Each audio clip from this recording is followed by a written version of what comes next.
사무엘상 17장은 블레셋과 이스라엘 간의 전쟁 기사입니다. 특별히 골리앗과 다윗의 싸움에 대한 기록이 나와 있습니다.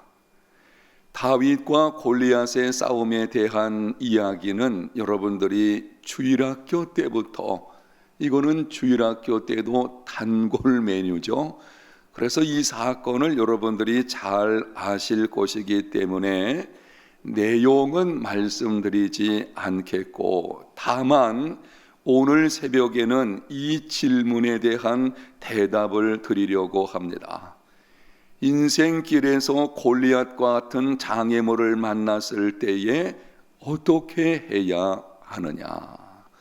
조금 더 정확하게 말씀을 드리면은, 인생을 살다 보게 되면은 골리앗 같은 거대한 장애물, 우리를 위협하는 이러한 장애물을 만날 때가 있습니다.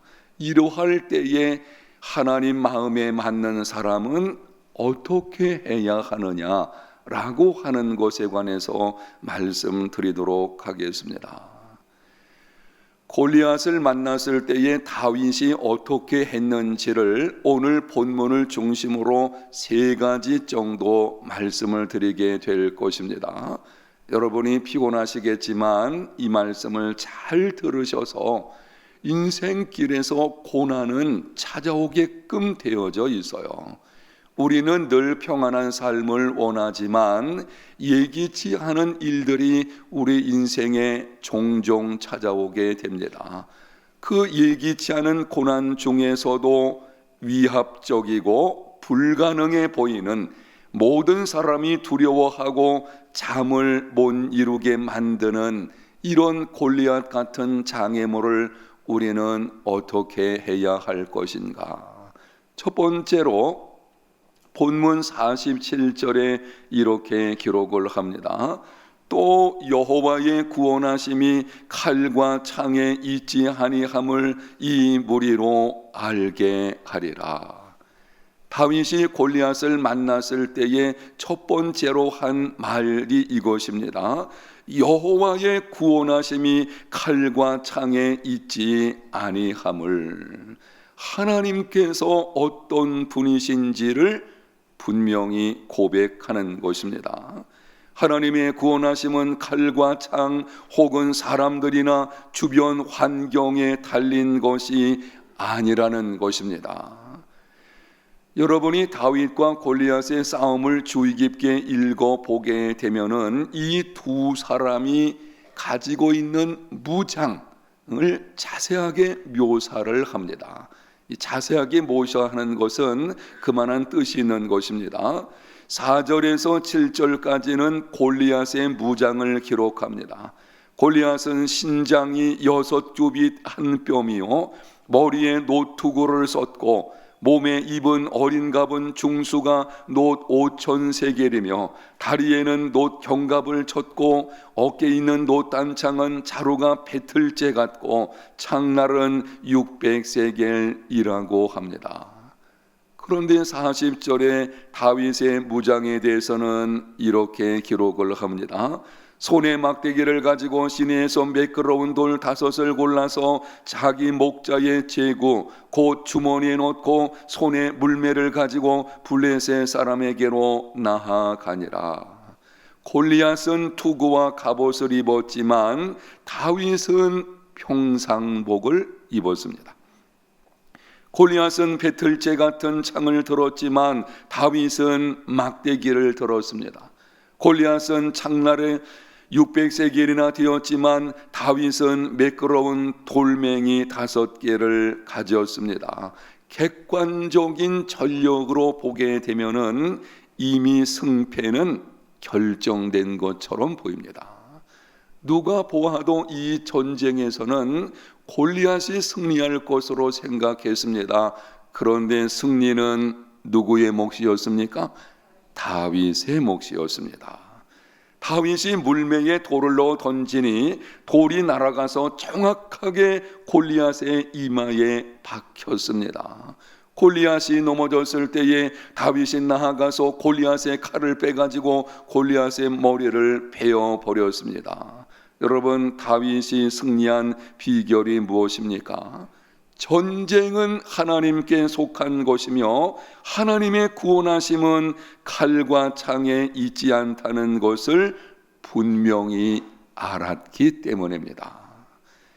여러분이 인생길에서 골리앗 같은 장애물을 만났을 때에 제일 먼저 할 것은 한번 따라합니다. 하나님이 어떤 분이신지 알아야 한다. 아멘. 심각한 기가 막힌 장애물을 만났을 때에 그 장애물 이를 주목할 것이 아니고 어떤 사람보다, 어떤 환경들보다, 어떤 영적 존재들보다 하나님이 크신 분임을 알고 그 하나님을 주목하는 삶이 되시기를 바랍니다. 첫 번째는 다른 것이 아니에요. 하나님이 어떤 분이신지를 알아야 합니다. 해결책이 먼저가 아니에요. 어떻게 하면은 이 문제를 극복할 것인가? 그래서 자꾸 해결책을 모색하려고 하는 것을 보게 되는데요. 하나님 마음에 맞는 사람들은 해결 방법이 우선이 아니고 누구를 먼저 알아야 한다고요? 하나님이 어떤 분이신지를 알아야 합니다. 하나님을 알면 거기서 믿음이 생기게 되고 그 다음 단계로 한 가지 걸음걸음이 나가는 중에 승리를 맛보게 되어지는 것입니다. 반복해서 중요하기 때문에 말씀드립니다. 여러분에게 어떤 문제가 있든지 그 문제를 주시하지 말고 하나님이 어떤 분이신지를 생각하십시오. 그리고 그 하나님을 알고 하나님을 의지하는 믿음의 삶이 되시기를 바랍니다.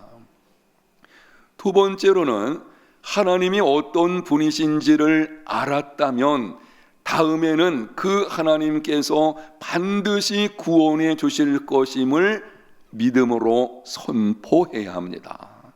47절 하반절에 다윗이 이렇게 선포합니다. 전쟁은 여호와께 속한 것인즉 그가 너희를 우리 손에 넘기시리라. 당시 이스라엘 모든 군사들은 두려움에 떨었습니다. 그러나 다윗은 하나님이 어떤 분이심을 알기 때문에 첫 단계가 중요하죠. 하나님 그분을 알기 때문에 그분을 의지하고 믿음을 선포합니다. 전쟁은 여호와께 속한 것이니 하나님이 너희를 우리 손에 넘기실 것이다. 그리고 그 믿음의 말대로 하나님께서 이루어 주셨습니다. 여러분, 믿음은 말로 표현되어야 하고 하나님은 믿음의 말대로 이루어 주십니다. 아멘. 여러분이 하나님이 어떤 분이신지를 알게 되면 그리고 그분을 주목하면 믿음이 생기게 돼 있어요. 믿음을 주시거든요. 그 믿음을 입술을 통해서 선포하십시오. 창세기 22장에 보면 하나님께서 아브라함에게 명령하셨습니다. 네 사랑하는 아들 독자 이삭을 내가 지시하는 한 산 거기에 가서 번제로 드리라. 청천벽력 같은 일입니다. 100세 낳은 아들입니다. 독자입니다. 아브라함의 미래입니다. 아브라함이 하나님께로부터 받은 약속들, 그 모든 것이 이삭을 통해서 이루어지게 되는 아브라함의 미래가 달려있는 아들입니다. 그런데 그 아들을 죽여서 번제로 바치라는 것입니다. 골리앗 같은 심각한 시험을 만나게 된 것입니다. 아브라함은 말씀에 순종하여 아들 이삭을 데리고 모리아 산으로 갔습니다. 그런데 산을 올라가는데 이삭이 가만히 보니 아버지가 번제를 드린다고 말씀했는데 불과 나무는 있지만 번제할 어린 양이 없는 것입니다. 질문합니다. 아버지, 번제할 어린 양은 어디 있습니까? 그때 아브라함이 이렇게 대답을 합니다. 내 아들아, 번제할 어린 양은 하나님이 자기를 위하여 친히 준비하시리라. 언제 하나님이 준비하시겠다고 말씀하신 적이 있습니까? 하나님이 이런 말씀하신 적이 없었어요.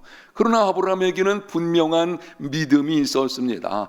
이 아들은 약속을 받은 아들이니 내가 죽여서 하나님의 말씀대로 번제로 드린다고 할지라도 하나님이 반드시 어떻게 다시 살려주실 것이다. 히브리서 11장에 나와 있어요. 죽은 자 가운데서 하나님이 다시 살려주실 것이라는 그 믿음을 가지고 선포하는 것입니다. 아들아, 어린 양은 하나님이 친히 준비하여 주실 것이다. 그 믿음의 말대로 여호와 이레의 축복을 받게 된 것입니다. 믿음은 말로 표현되어야 하고 하나님은 믿음의 말대로 이루어 주십니다. 여러분이 인생길에서 골리앗 같은 장애물을 만나게 되어지면 제일 먼저는 누구를 하려고요? 하나님을 하려. 제가 자꾸 반복하는 것은 이게 첫 번째 관문이에요. 우리는 자꾸 다른 쪽을 보게 되는데요, 하나님을 아는 것이 제일 먼저입니다. 그렇게 하나님을 알고 그분이 어떤 분이신지를 인식하게 되면 우리 속에서 믿음이 생기게 되어 있습니다. 믿음은 인간적인 경험이나 거기 근거하는 것이 아니고 하나님 그분이 은혜로 주시는 것인 줄로 믿습니다. 하나님 바라보면 믿음 생기게 돼 있어요.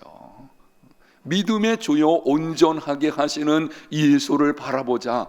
환난 가운데 있는 당시 백성들에게 히브리서 기자가 권면하고 있지 않습니까? 믿음의 주님이시기 때문에 우리가 그분을 바라보게 되면 믿음이 생기게 됩니다. 여러분이 그렇게 마음에 믿음이 생기거든 그 다음 단계는 따라합니다. 그 믿음을 선포하라. 아멘. 믿음은 말로 표현되어야 합니다. 그리고 하나님은 그 말대로 이루어 주십니다. 이렇게 하십시오.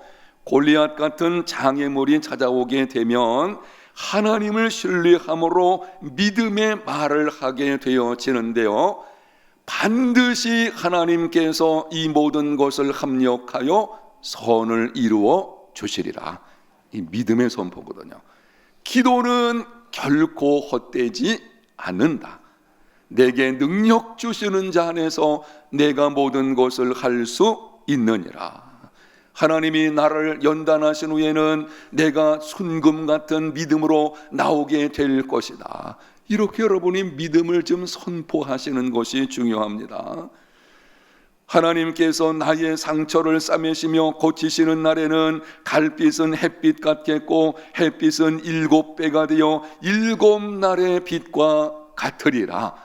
여러분이 알고 있는 하나님의 약속을 붙들고 믿음을 선포하십시오. 그 믿음의 말대로 이루어지는 하나님의 능력을 경험하게 되어질 줄로 믿습니다.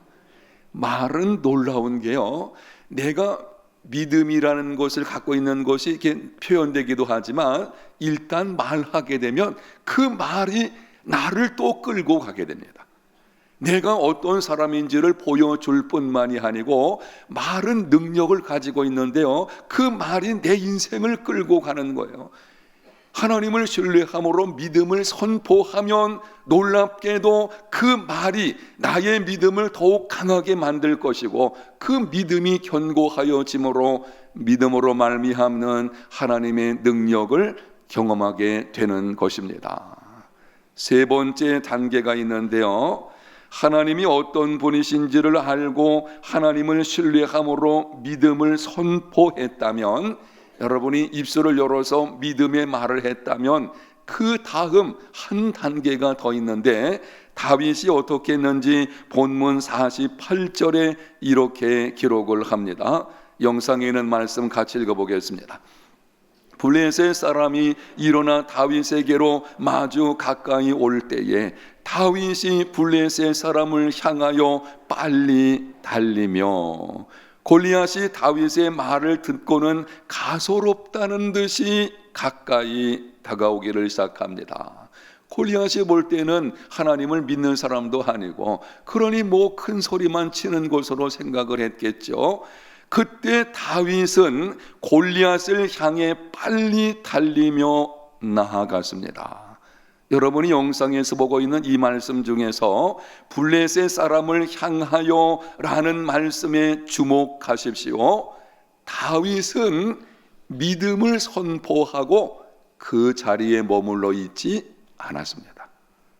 간혹 보게 되면 큰 소리는 칩니다.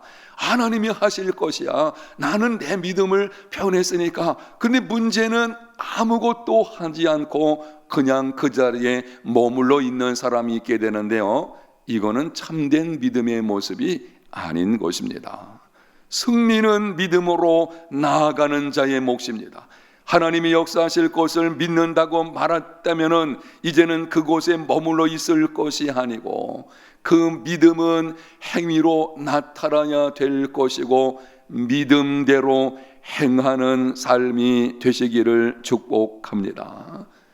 간혹 믿는다고 소리치고는 머물러 있거나 뒤로 물러나는 사람들이 있습니다. 승리할 수 없습니다.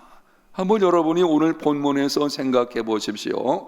다윗이 말하기를 하나님이 너를 우리 손에 넘기시리라, 그렇게 소리치고는 가만히 서 있거나 아니면 뒤로 물러갔다면 승리를 얻을 수 없는 것입니다. 믿음은 말로 표현되어야 하고, 말로 표현된 믿음은 반드시 행동으로 나타나야 합니다. 애굽에서 나온 이스라엘 백성들이 요단강을 건너게 되어질 때에 하나님께서 말씀하셨습니다. 언약궤를 맨 제사장들은 물속으로 들어가라. 그러면 물이 갈라지게 될 것이다. 여러분이 이 사건 아실 것입니다. 이스라엘 백성들이, 특별히 언약궤를 맨 제사장들이 어떻게 했습니까? 물속으로 담대히 들어가게 되었죠. 그들이 말하기를 하나님이 함께 하시면 우리가 물속에 들어갈 때에 갈라질 것을 믿습니다. 그리고는 넘실대는 요단강을 보니까 두려움이 생기는 거예요. 가만히 거기 서 있었다면 그 큰 소리치며 믿음에 고백한 것이 증명될 수도 없고, 그 믿음은 인정받을 수가 없는 것입니다. 여러분이 하나님을 알고 믿음을 선포했다면 그 믿음대로 행하는 삶이 되시기를 축복합니다. 무엇이든지 하십시오. 골리앗 같은 장애물을 만났을 때에 어떻게 해야 되는지 세 가지 정리해드리면 이렇습니다. 하나님을 알라, 믿음의 말을 하라, 믿음으로 어떻게 하라? 나아가라. 장애물을 주시하지 말고 하나님이 어떤 분이신지를 생각하십시오. 그 하나님을 신뢰함으로 믿음의 말을 하십시오. 그리고 나서 믿음대로 행하십시오. 머물러 있거나 뒤로 물러서지 말고 나아가십시오. 한번 따라합시다. 무엇인가 믿음을 보일 수 있는 행동을 하라. 순종이 중요합니다. 이 말씀이 있다면 순종해야 되는 것이고, 정말 내가 믿음을 선포했다면요 도전해야 돼요. 그냥 머물러 있으면 아무것도 얻을 수가 없는 것입니다. 행함이 없는 믿음은 무슨 믿음이라 그랬습니까? 죽은 믿음이라 그랬어요. 다윗이 크게 믿음을 선포합니다. 하나님이 오늘날 너를 우리 손에 붙이실 것이다. 그리고는 나가는 거예요. 담대하게 나가는 것입니다. 그 믿음의 실제를 통해서 하나님의 능력을 경험하게 된 것처럼, 여러분이 인생의 길에서 골리앗 같은 장애물을 만났을 때에 이러한 원리를 따라서 승리를 경험하는 삶이 되시기를 축복합니다. 특별히 세 가지 중에 오늘 새벽에는 제가 강조하고 싶은 것은 어떤 면에서 세 번째예요. 많은 그리스도인들이 하나님이 도와주시면 뭐 될 거야, 믿음의 고백을 하면서도 나가지 않습니다. 그냥 가만히 있는 거예요. 뭔가 하십시오. 믿음의 사람은 가만히 있지 않습니다. 무엇인가 도전 정신을 가지고 나아가야 하는 것입니다. 하나님이 나와 함께 하심으로 분명히 이루어 주실 것을 믿음으로 한 걸음 한 걸음 나아가는 금년 한 해, 그래서 하나님의 능력을 경험하는 삶이 되시기를 예수님 이름으로 축복합니다.